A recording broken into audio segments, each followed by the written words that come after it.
ওখানে ওনারা খুব ভালো ব্যবহার করে, কিন্তু ওনারা কোনো ডিসপোজাল দেয় না। আমরা বলতেছি আমাদের নামীয় তালিকা অনুযায়ী আমাদেরকে ডিসপোজাল দেন। সেনা সদর বলে যে 1200-1300 লোকের এখানে ফাইল জমা হয়েছে, আমাদেরকে আস্তে আস্তে করতে হবে। সে আস্তে আস্তে করতে করতে 2 বছর পার হয়ে গেছে, কিন্তু আমাদের সঙ্গে যে স্যারেরা ছিলেন অফিসারগণ ওনারা ওনাদের সুযোগ সুবিধা নিয়ে গেছেন। 150 জন আর্মির অফিসার ও নৌবাহিনী এবং বিমানবাহিনী সব মিলে 150 জন ওনারা সুযোগ সুবিধা নিয়ে গেছেন। অথচ আমরা একই সাথে বিভিন্ন জায়গাতে আন্দোলন কর্মসূচি করছি। আমার আজকের মূল চাওয়া হচ্ছে যে মাননীয় প্রধানমন্ত্রীর হস্তক্ষেপ চাওয়া প্রতিরক্ষা সচিবের মাধ্যমে।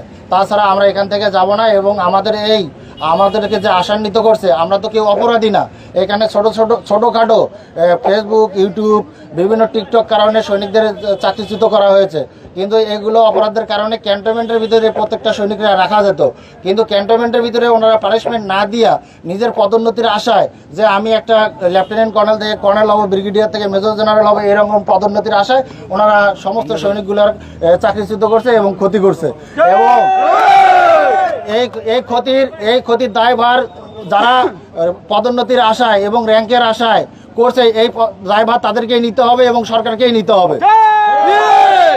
আমরা সৈনিকরা এই দেশের নাগরিক। আমরা তো পাকিস্তান, ভারত থেকে আসি নাই যে আমরা আমাদের অধিকার পাবো না। এই জন্য আমরা চাই আমাদের একটা সুষ্ঠু সমাধান হোক, তাছাড়া আমরা এখান থেকে যাব না। আমরা এই জন্য আসছি, মাননীয় সচিব মহোদয় যদি আমাদের সাথে কথা বলে ওনাকে আমরা স্মারকলিপি প্রদান করব এবং প্রধানমন্ত্রীর সরাসরি হস্তক্ষেপের মাধ্যমে যাতে আমাদেরটা অফিসারদের মতো করে দ্রুত সময়ে রেজাল্ট দেওয়া হয়। অথচ এটা না দিতে পারে আর্মি হেডকোয়ার্টারে যে আমাদের ফাইলটা, আমি শুনছি যে মাননীয় সেনাপ্রধান স্যার এবং এজি মহোদয় স্যার আমাদের প্রতি রাগান্বিত হয়ে আছেন যে আমার সহযোদ্ধা নামে একটা প্ল্যাটফর্ম খোলা হয়েছিল। আমরা এই সহযোদ্ধা নামক প্ল্যাটফর্ম এগুলো বাদ দিয়ে আমরা ভুক্তভোগী সৈনিক হিসাবে আপনাদের সামনে আসছি। আপনারা